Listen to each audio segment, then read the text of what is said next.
What's up, Gould Miners? In today's episode, we welcome to the show Vanessa Alfaro, the CEO and managing partner of Venus Capital Partners, a multifamily syndication group with over 600 units under management. Vanessa is a very successful entrepreneur, having founded 5 businesses exceeding the 7-figure revenue mark. And despite the massive success that she's had in the business world, we talk about how at the beginning of her career, she had a ton of limiting beliefs coming into the real estate investing space. And she shares in this episode how she overcame some of those initial limiting beliefs when she started her real estate investing journey. Later on in the episode, Vanessa touches on the AI revolution and how real estate investors and syndicators alike can leverage AI technology to skyrocket their investing business in 2024 and beyond. And finally, we end the episode by talking about the next 24 months and why this is the most important 24-month stretch in the last decade for commercial real estate investors, and especially, Vanessa adds, for multifamily investors. Lots of gems being shared in this one, everyone. So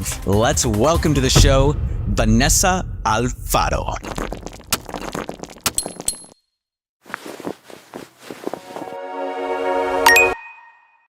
Vanessa, welcome to the Gould Mine.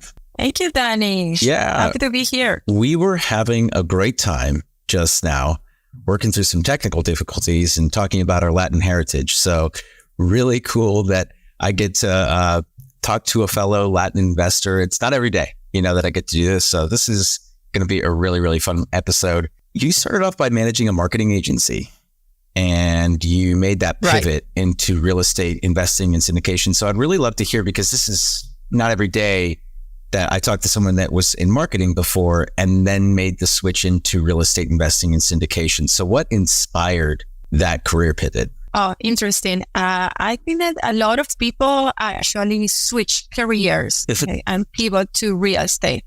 You can see this in like doctors and nurses, and there's so many doctors going into real estate.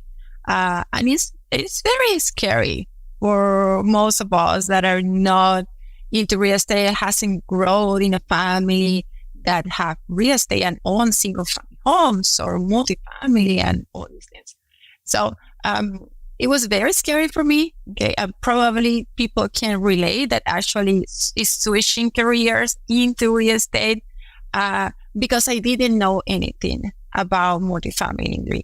I knew about marketing. I had 4 businesses before actually having my private equity firm company. So I knew how to create a business from zero. I knew how to start a business, but all the business were actually really kind of same field. I had a marketing company in Venezuela when I was actually from, and then I had another marketing company in Panama and a trade show company. And then my husband and I opened a production company, which I was working with him on how to create the business and in some marketing as well. So, and one way or the other, it was all related. But it was the first time for me that I was going into the unknown. So it was a scary move, actually, to do.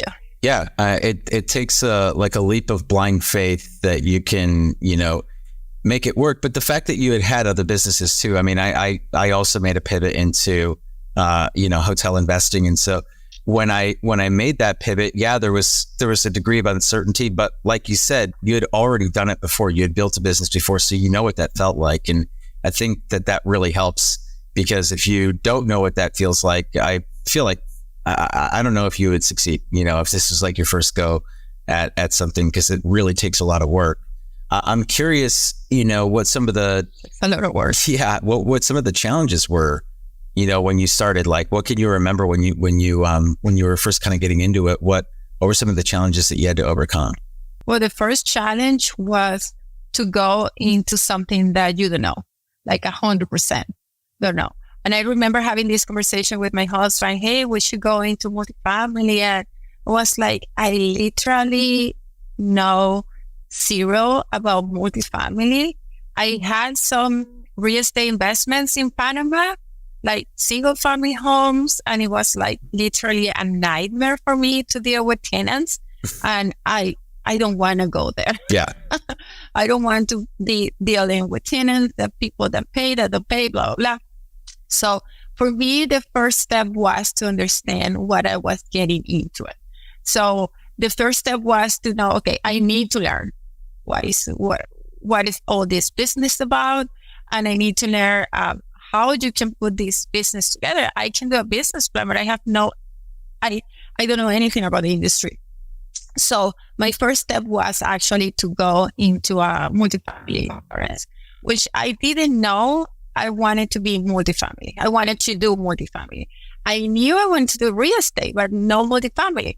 So I actually did some research into Philippines and hotels and different asset classes. And one reason or the other, I ended going into a 2 hours conference about multifamily. And I was like, this is it. This is exactly what I need. This is exactly how I can learn. And they gave me so much information. It was one of these 2 hours event that you ended buying the whole coaching program. If you relate to that. But they gave me so much information. I was like, this is incredible. There must be so much more that I can learn.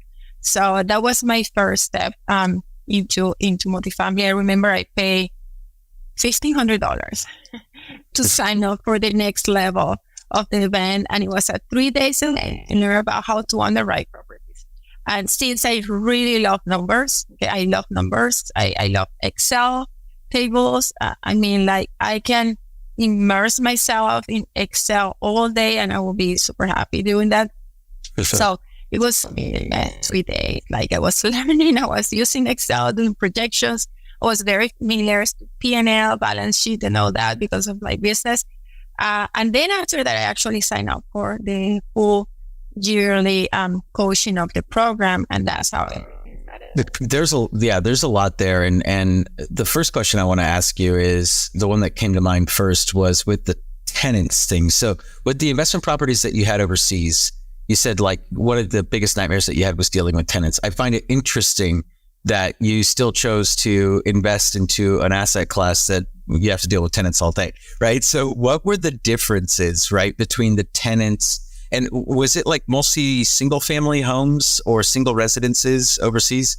Okay, gotcha. So what were some of the differences in dealing with tenants in single family residences versus like tenants in a multifamily complex? Like what were the differences there for you?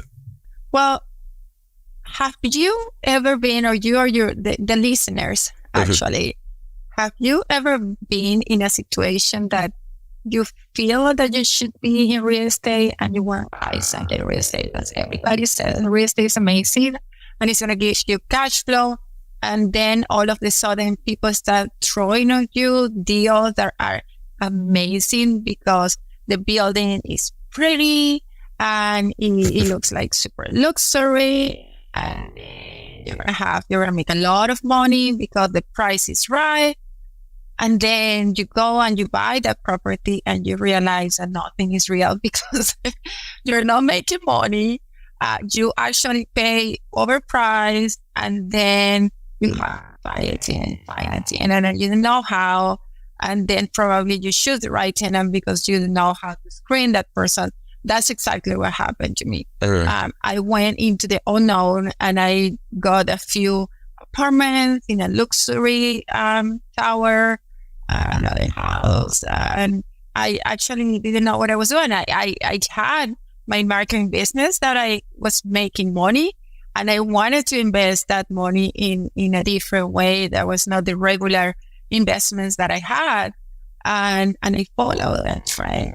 But in reality is that there is way more than just buying a pretty building, okay, and just putting a tenant. So I learned by experience, and then when I wanted to really make a business of this, I decided I definitely need the education because I know how things can go wrong, and these things went wrong with my money. Okay, I didn't lose any money because I sold my properties overseas, but the year, I don't know, the 2 years experience was really, really a nightmare, and I didn't make any money. But if you're going into this business, you're not using only your money, you're using other people's money. So you have to make sure that you have the knowledge, okay? And you have people also with you that has experience to guide you in some of the challenge that you may have. Yeah. Does that make sense? Yeah, 100%. That's interesting. It's one of the things that I used to be a broker back in the day, and the thing I always tell my clients is, say, do you want to be sexy or do you want to be rich, right? Because the investment properties that look nice, the ones that are in these like super affluent areas, they're usually way overpriced, and you're not going to make any money on them. And so it's interesting that you also learn that lesson. And well, I'm glad that you said that to your clients, because usually brokers won't say that to you. Yeah. They just sell you what they think that what they have. Like they sell what they have in their pocket. Yep. Mm-hmm. So. Yeah. Well, I mean, it's the difference between being transactional versus being relationship based, right? So if you're just trying to get the deal done, then you're going to obviously just try and fit them into whatever you can get them into, and then like get out of there, collect your commission. But I never really believed in that, because I knew that I was building a business, and that referrals and word of mouth and everything were going to go a long way. And so I think that and some of it was just knowledge based too. I don't know if I would share a broker like you. If I find a broker like you that is actually giving me the best investment properties, I don't know if I would share that with other people. I would keep you for me. Oh yeah. Only, and I would buy all your properties. Well, I was in residential. Just for myself. I was in residential, so slightly different, because you have the families and the single family homes and stuff. Wow. So yeah, that's a good business model. That's true. Yeah, 100%. But I agree with you. If you find a good broker, and they're feeding you good deals in commercial, those aren't brokers that you typically share. Those are definitely not brokers. I love my brokers. That's awesome. Yeah. I love my brokers. They are my friends. Most of them become my friends. Yeah. After we have one deal that we close, we talk often. It's good to have. It's important to create that relationship with the brokers, because I do have brokers that I buy from, and I do have brokers that sells my properties. And usually they are different brokers, two different kind of brokers. Sure. And they know that I buy from them, and then they sell for me. Okay. Usually they're not the same, if you know what I mean, because I want to make sure that I buy at the best price. I want to make sure that they sell at the best price. And they're usually two different types of brokers. It's a different skill set for sure. I would agree 100%. And it's hard to find someone that does both, or that's really, really good at both. I've found a few, but I hear you, not everyone's going to be great at everything. And I'm really curious, since we're on this subject, when you first started, Vanessa, how did you build those relationships? Because I've found the broker relationships that I've created to be very fruitful in terms of like deal flow. But I'm really curious how you went about like sourcing the brokers and how you started building those relationships. Right. When you start in this business, most of your biggest concern is how to find brokers, because you're trying to find a deal. Mm-hmm.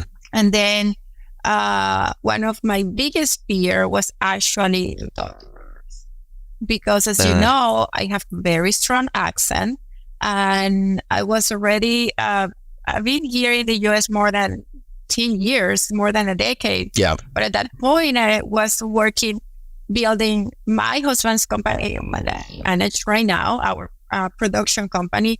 And our production company is actually focused on the Hispanic market.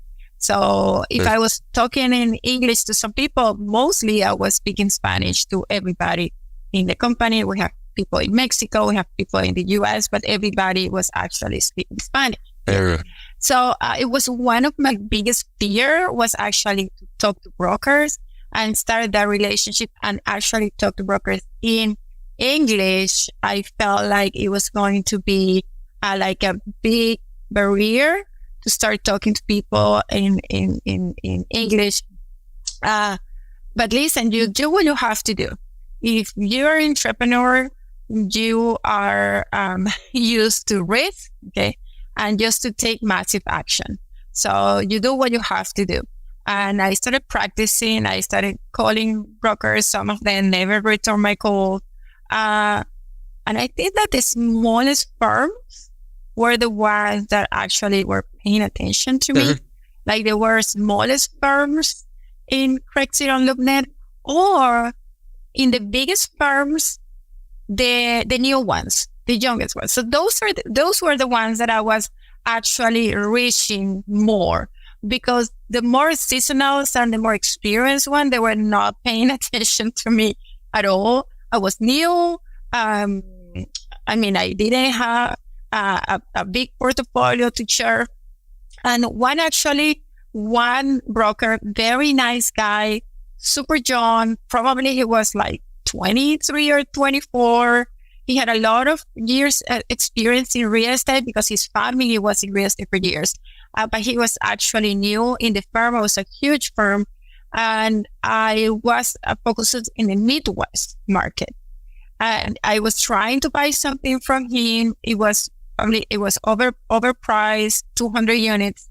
And he came back to me and said, hey, I know you're not going to buy this, but I have a friend that has a property in Texas.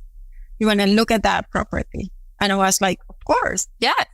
And he put me in contact with his friend that actually was about to put a property in the market in Texas. And I was not looking into Texas. I can tell you that.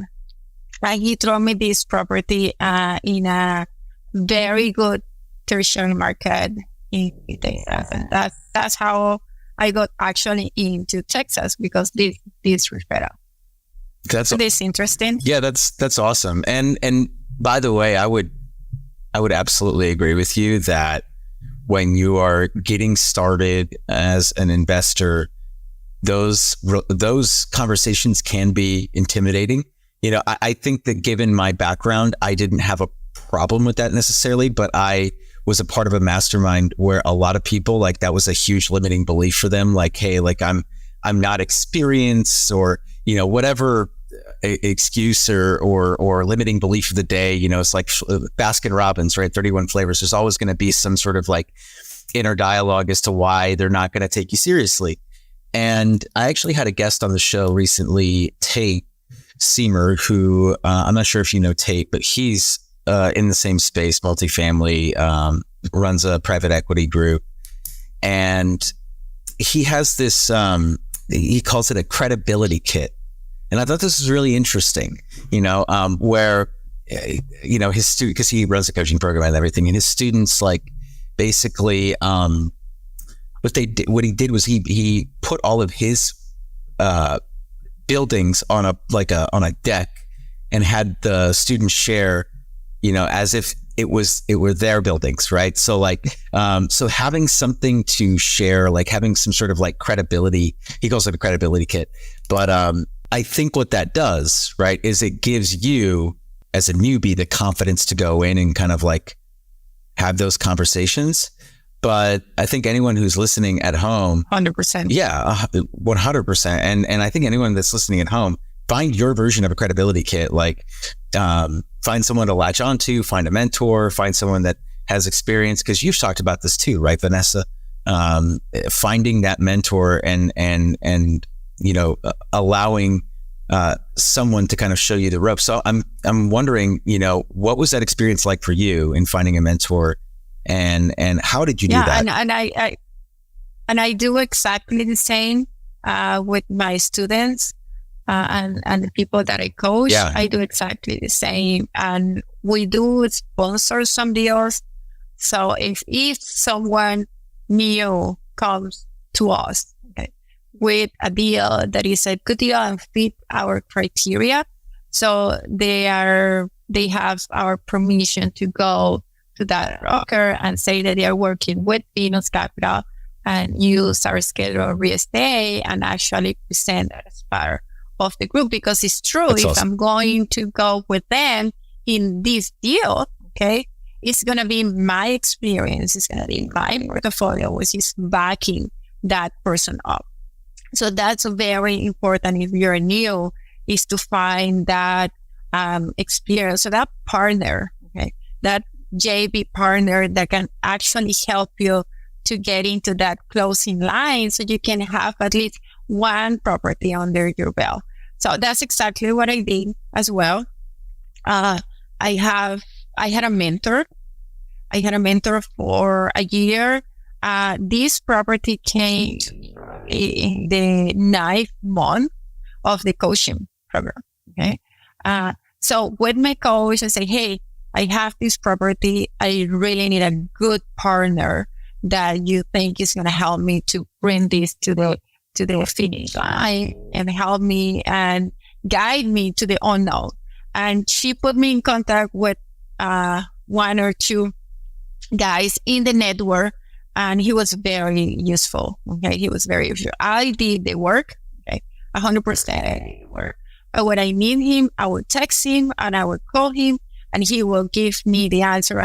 He will guide me on how to do, even when we were in beta finals as well. So that's I really appreciate the help and the guidance that I had with him during the whole process. So I do exactly the same with my students, or if we're sponsoring deals, I do exactly the same with the people, because I think that that's how they're going to learn. And I try not to hold anything back. I mean, I try, if I have to, probably it's like a fire hose of information. Yeah. Sometimes I think that I share too much, but I rather to share too much and not that you come to me and say, hey, why you didn't tell me, or you didn't, advise me about this, that this could be a risk or a problem. So it's very important. If you're starting in the business, you have that. It's going to give you also certainty for your, as you say, to your limited belief.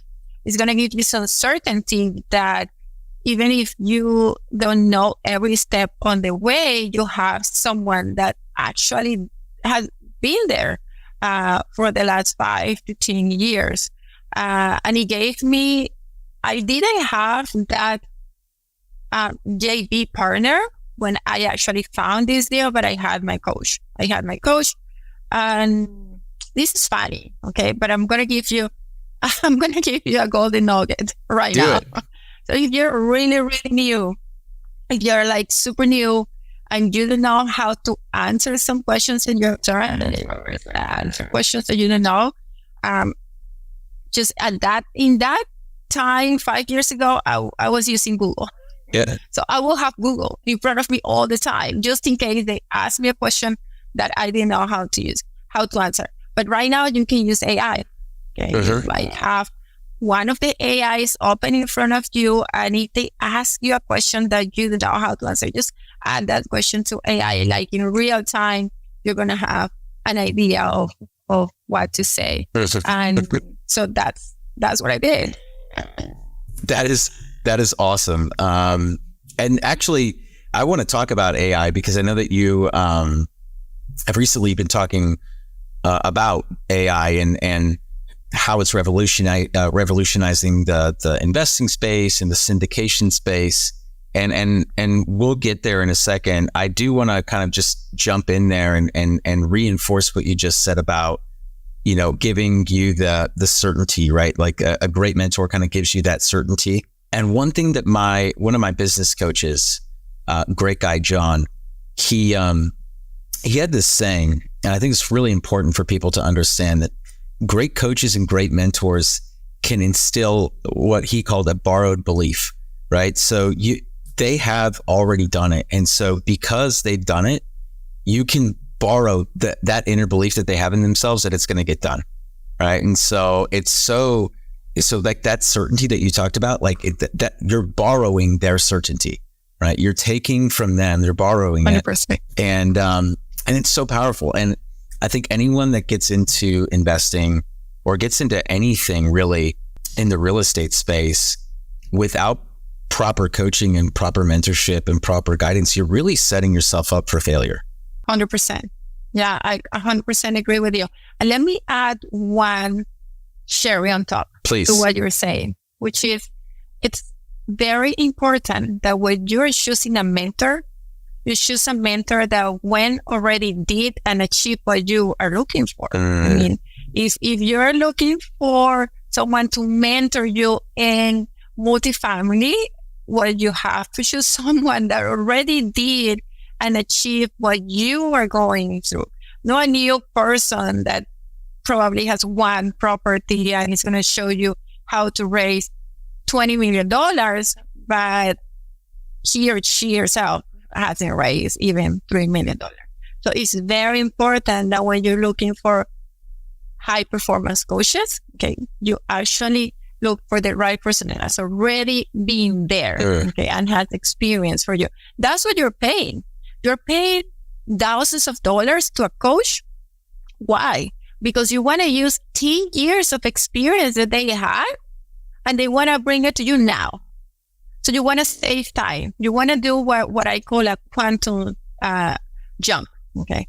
So you do a quantum jump because you save 10 years of experience and you pay this money and the experience come to you right now. Okay. So you don't have to go through that. So make sure it's the right coach that he's already went through that and he's already made it. Yeah, I could not agree more. I mean, honestly, everything that you just said, like if you're listening to this and you're new to investing and just like go rewind, like the little rewind sound, and yeah, the best money that you can spend is like, how much would you pay if you save 10 years of your life and learning? How much would you pay if someone comes to you and tells you, okay, this is what you need to know. I'm going to show you in 6 months exactly what you need to learn instead of going 4 years of college. And I am 100% pro college. I want all my kids to go to college because I think it's part of the experience. Fair enough. Don't get me wrong. Fair enough. Okay? But I also want them to be entrepreneurs. And what they teach you in college is probably not exactly what you need to make a business. So how much would you pay instead of like studying for 5 years? You get that information and that experience in 6 months of your life. That's priceless. So I believe that education, you pay for education in one way or the other. You pay for education with money or you pay for education with experience and pain. And I did both. I pay for education with money and pain when I got my 3 single family rentals. Okay, that was painful. It cost me money and it cost me time. And I was like, this time, I'm not going to make the same mistake. I'm going to pay for the education. And then it took me probably 9 months, okay, of great education, great coaching. And then I got 150 apartments, okay, that make so much money not only for me, but for my investors. We actually ended giving the investors 30% annualized rate of return for 4 years or 3 years of holdings. So they doubled their money. Okay. We actually spent for 7 years. We did it in 3. Okay. And it was just because of education. So I think that that's the best money that you can invest 100%. I absolutely love that. And in the back of my head though, I'm thinking there's gotta be someone on this call that is hearing you and they're like, oh my gosh, I would love if I could pay for in fact, I know of a great coach and I would love to be able to pay for that program, but I don't have the money right now. So what would you say to someone that is open to the coaching, is open to the mentorship, but doesn't necessarily have the bankroll to do that yet? Well, there are actually real financial objections. Okay. And there are probably limiting beliefs, objections. So real financial objections is you cannot feed your family, okay, because you really don't have the money and you have to choose in between feeding your kids and paying for the program or paying your rent or paying for the program. That's one thing, okay? And I never go to that because in that your basic needs like feeding your kids and having a place to live is number one. But if it's not that, okay, and we're talking a different level, we're talking about, well, you have to cut some things that you like like going for dinner or eating out, or I call some other things that probably are not in the basic needs of eating or having a place to live. Okay. That for me is not a really financial objections. That is a limiting belief 100%. that you cannot do it. Okay? Because there are so many ways. And let me give you an example. I started my first marketing company when I was 22 years old. And I did it with $100, which is actually the 100 bolivars in Venezuelan currency. Okay. So let's say it's $100 and a computer. That's how I started my business. And that business made millions of dollars. It's one of the top 10 companies in Venezuela at one point after only 5 years that I started that company. Okay. When I started my market, my multifamily private equity, and this is a funny story that probably some people can relate. I had to pay for that $1,500, and I had to pay for that coaching program. And actually, I didn't have any, let's say, financial limitation because my husband had really doing well. We had a beautiful house and food and everything on the table. But my husband didn't want me to pay for that coaching program. He was like, definitely no, that's so much money. You can learn by yourself. Like, just go and study. You're super smart. And I was like, I know that is not the way. And I was like, this is the first time I love that I do not agree with you. And I actually went and I paid for the coaching program, and I didn't tell him, and he was so mad. He was so mad. And at that point, he was like, listen, okay, I'm not going to fund, we are not going to use our savings to fund this company. Okay. And I had the coaching, okay, but then I didn't have any more money to put into the property. So when I got my first property, I actually had to find a funding partner that can help me to put the earnest money and all that. So I wouldn't say that I did have a financial objection because my husband didn't want to be part of the business. Okay. He didn't know. Now he's super happy. I have to tell you, he's super happy right now. Yeah. He invests in all the properties that we buy. I mean, like, we have depreciation. Every year he's like, okay, how much money are we saving in taxes this year? Yeah. And he is like, he doesn't understand them, but he's happy. But there are some objections that you can actually find a way. And I would say that education, if you can do it, you have to do it 100%. I would have never do what I did if it wasn't because I paid for that coaching program. That's not 100%. That's 1,000%. I can assure you that. Yeah. Put on your credit card. Yeah, exactly. No, I would agree with you. And I think that there's a big difference there between, like, are you really strapped, or is it that you can't spend your whatever money on this XYZ luxury that you are used to enjoying? Now, another thought that I have on this subject before we move on to AI, because I really want to touch that subject, would be some of the best mentors that I've found in my career, Vanessa, and I'm not sure if you can relate, but some of the best mentors that I've found in my career have come from my network, meaning I have found people that are doing what I want to do, that are connected to someone that I'm close with, right? So, like, finding a friend of a friend, right, who is doing exactly what you want to do, and leveraging that relationship, not like in a bad way, but simply saying, like, hey, like, how do you know so-and-so? And can I get an introduction? Right. And some of the best, in fact, one of my hotel partners right now, Sujay, I literally found him on Instagram. I was like, dude, this guy is awesome. Like, how do I and then I had one connection with him, and it turns out it was one of my best friends from my real estate brokerage. And so I said, dude, how do you know this guy? And he was like, oh, dude, that's basically my cousin. Like, they were like super close family friends. And so he made the introduction.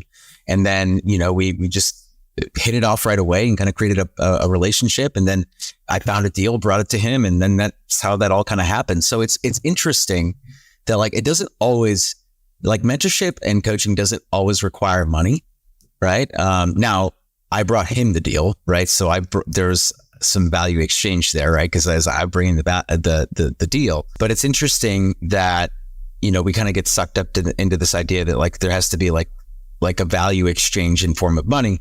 That's not always the case.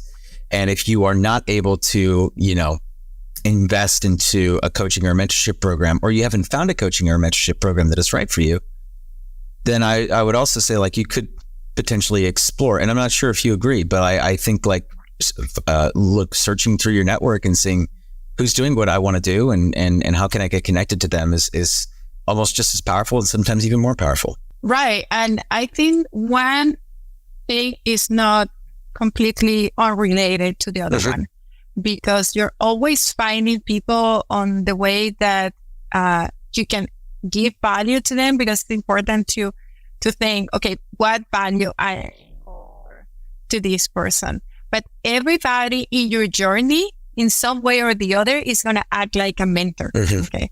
You know, Tony Robbins always say, there is people in your life that is in your life for a reason, for a season, or for a lifetime.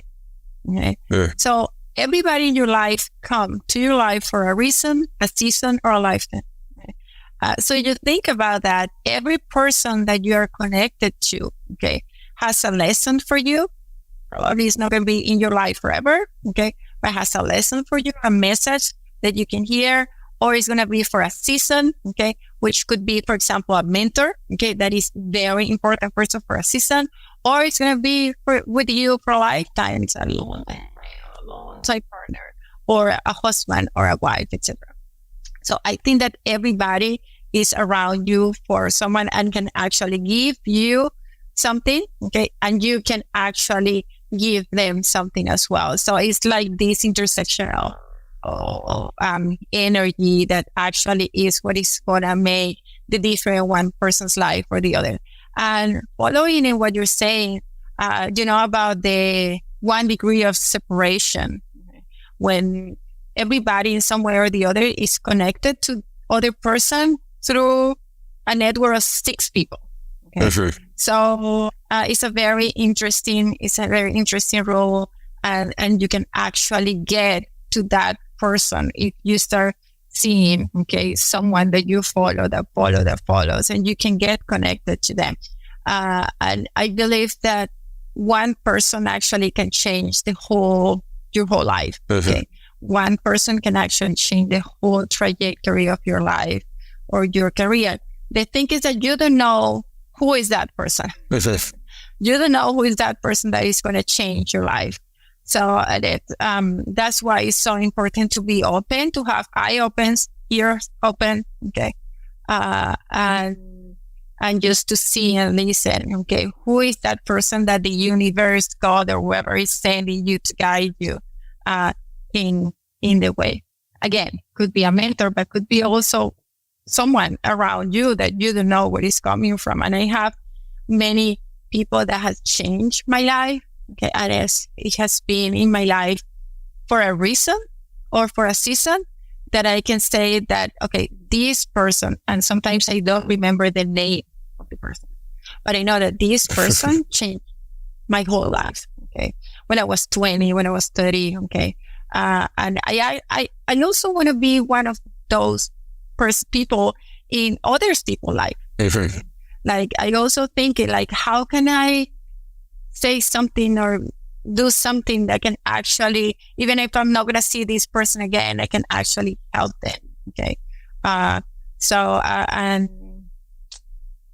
karma exists. So. No, that's, no, I love that. And you know, I definitely have heard that Tony Robbins quote before, and I think it's very true. And I think it just teaches everyone to just be mindful of the relationships around you and, you know, how you can impact them and vice versa. Moving forward, because I really want to talk about your views on AI, and you touched on it before. You're like, hey, like now you could just use, you know, ChatGPT or whatever to kind of answer any questions that you might not know the answer to. And I think it's brilliant. You know, how do you see AI impacting the real estate syndication space In 2024, let's just start with this year. Like, how do you see it impacting the syndication space, and how can syndicators use AI technology today? Well, if you consider that we are in probably the most important year or two in the multifamily market in the last few decades, and many of the biggest indicators are talking about how important 2024 and 2025 are going to be to buy properties, and what a huge opportunity we're going to find. Okay. If you consider that and you add to that, that's something incredibly huge and incredibly important is happening in life and this era, which is the breakthrough of artificial intelligence. Okay. And how artificial intelligence is changing and shaping many industries, not only real estate, but we're talking about healthcare, okay, medicine. Every industry is touched by artificial intelligence. And then you add the biggest opportunities to buy real estate or multifamily with the biggest breakthrough in history since fire and electricity, and you put those together. If a syndicator can see the connection and do that, okay, they can make the biggest amount of money that a syndicator have ever made in real estate ever. Because it will be, let me explain you this, and let me put you this in a different industry. It would be like you find a FedEx office, okay? That is not a FedEx, but you find a FedEx office, and you find the people that is managing that office, okay? They don't have computers, okay? So they are typing orders with the hand, writing orders, and they don't have, they deliver their mail and they receive the mail. And then when they're going to deliver the mail, they deliver the mail in horses instead of planes. Imagine that situation. Okay. So you're at that fashion, and then you come and say with technology. Okay. And then you come and say, hey, I'm going to buy this office, FedEx office. I'm going to put a computer and I'm going to deliver the mail in a plane. What's going to happen? You just buy something in a low price, okay, because they don't know the value. Then you put some technology, and what happened? You increase the NOI, you make a lot of money with that. It's exactly what's going to happen with multifamily and real estate if the operator understands how to use technology, how to use artificial intelligence, and merge that with multifamily and real estate, which has been for years and years a very traditional and very conservative, okay, business. Yep. It has been completely old-fashioned for years. And what it has been now, what actually has been using artificial intelligence for many years are all these companies that do predictive analytics like CoStar or Jardim Matrix. They use artificial intelligence. Yep.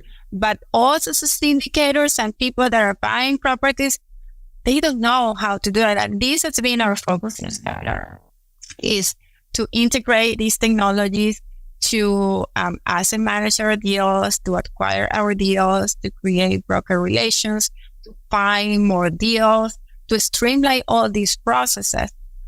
But what is the bottom line?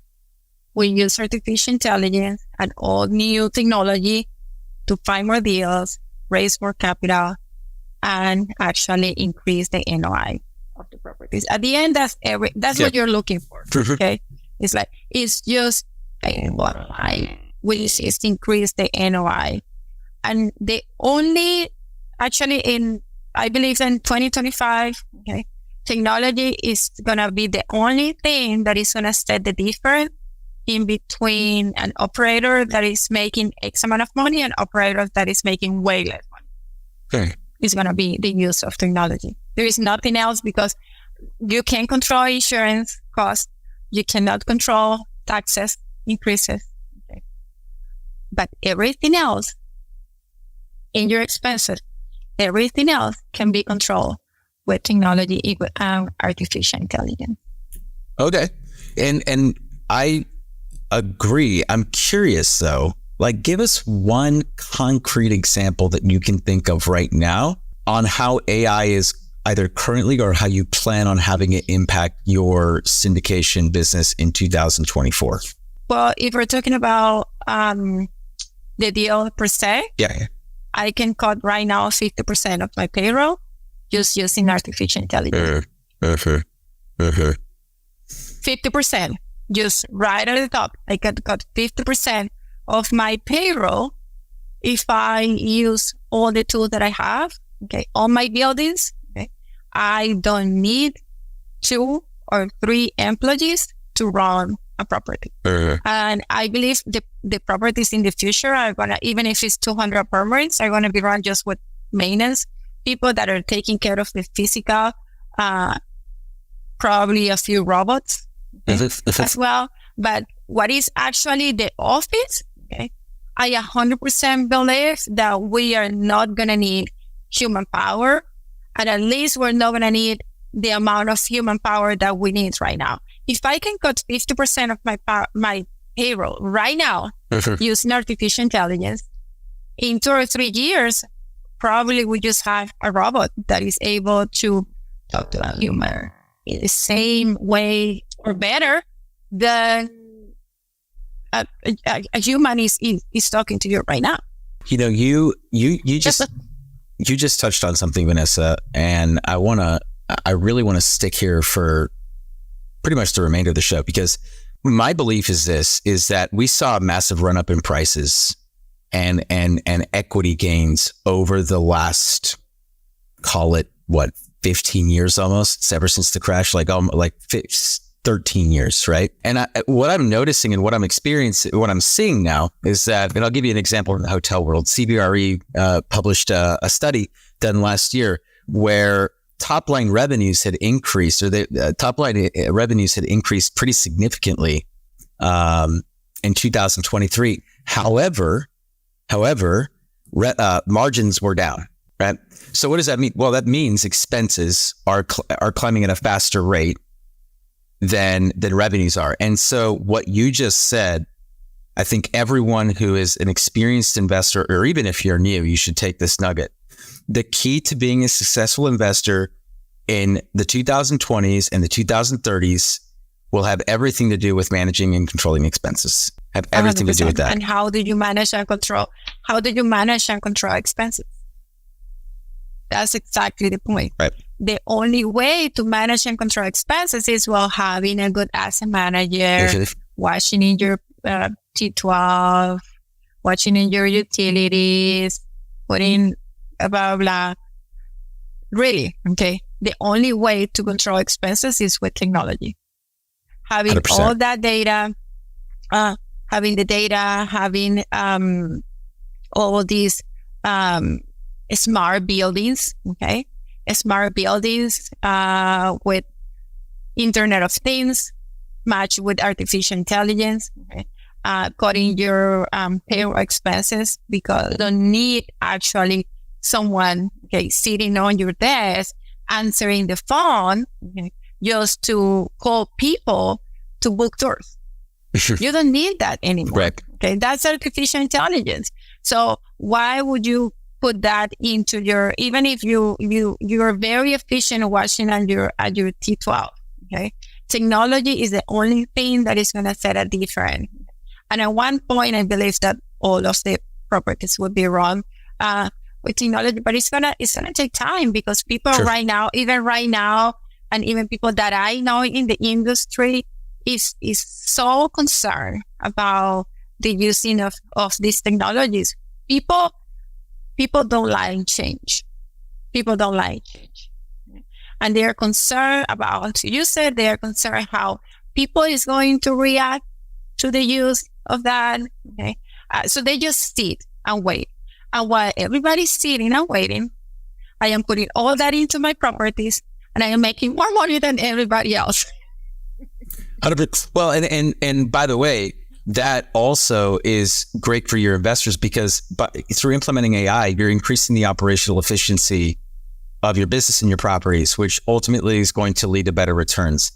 And I think that the only surefire way to guarantee greater than normal returns, superior returns, is going to be through operational efficiencies and excellence, and not necessarily in terms of like, hey, how are we going to drive revenue on the top line? Because that will take care of itself over time, but we can no longer really rely on the run up that we just experienced over like the last 13 years. I think that's a pretty unique scenario that we experienced over the last 13 years.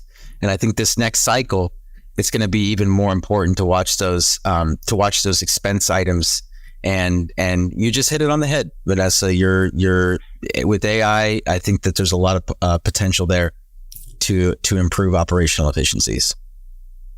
Yeah, 100%. And also adding to that for the next year or two, you'll probably see in some states and some cities negative rent growth. You're not be able to increase rents like you did it last year or the last 2 years. So the only way would be, as you say, optimizing those expenses. You need to get as creative as you can in doing that. And technology is the key for success. And artificial intelligence is general because it's such new and there's so many uses right now that you didn't have a year ago. A year ago, there are so many things that you couldn't do that you are able to do right now, okay, to improve the efficiencies and the operation of your business in general. And that's what I say. Exactly what you said, Danny, is what I say to my investors. Okay. My investors, they don't care about AI. Nobody cares about AI. What they care is like what I'm doing to improve the operations and what I'm doing so they are making more money. Okay. And that's also for my tenants. My tenants, they don't care about AI. They don't care how I run the operations as far as they are way taken care. They feel that they get the attention that they need. We take care of their maintenance requests. Their apartments are good. The building, okay, is well taken care. Like AI is just the vehicle, okay, to do that, to have good tenants and have happy investors. Okay. That I think that's a very good summary. Why we use AI? Just to have happy tenants and happy investors. So 100%. I mean, it makes sense. It makes sense because you're improving the experience for the tenants. You're also improving the returns for the investors. We're coming up on time, Vanessa. I want to be respectful of your time. And there's a question that I really wanted to ask you, and I feel like we're probably not going to have enough time to go super deep on this, but why is this the most important 24-month stretch for real estate investors in the multifamily space? Why is that? Well, first of all, we're coming from the best years in real estate, and the market is a cycle. Okay? Everything comes up and down at one point. And we have been in a seller's market for a long time. And now since 2020 and 2021, we were at the top of the prices and everybody came with this great idea of buying these properties in a bridge loan, okay, and over leverage the properties for 80 and 90% and having bridge loans just for the sake of having bridge loans so they can raise less money. All those loans are coming due and all those loans are coming to maturity, and people right now, there is a lot of properties that needs to be sold. So that's number one. Number two, I see that there is a lot of loans that are going to mature even for fixed rate. Okay? So you're going to see a lot of large operators, or you're going to see people that own those properties like mom and pop owns those properties for 10, 20 years. Okay. They are concerned about the recession. So mom and pop owners are very concerned about the recession because the recession, everybody's talking about the recession is coming. Okay. And something is going to happen in the economy, which, by the way, I don't agree. I just came back from Canada for 5 days. It was a very in-depth financial event it was a very small mastermind, and we had people like Ray Dalio and Warren Buffett talking to us.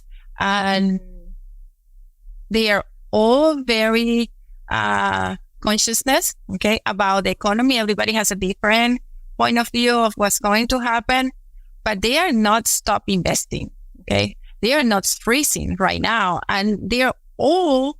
We had probably 20 different speakers for those 5 days, and they are all still investing in real estate. Now, one of the things that they all agree is that multifamily rental properties, okay, are a very safe investment, even right now. Okay, we cover everything. We cover stock market, indexes, cryptocurrency. We cover everything because it was about diversification and how you can also diversify your money. But everybody agrees that real estate investment properties are, and especially multifamily, is the safest way to invest right now. So just the fact that all these loans are going to mature, and you can see that the cap rates are now not that compressed as it was before. Okay. Last year, our underwriting team analyzed more than 850 deals. Oh, wow. And we saw that the gap in between our price and what they wanted or how they went into contract, it was about 25 to 30% gap. So we were willing to pay 25 to 30% below of what they're actually selling those deals.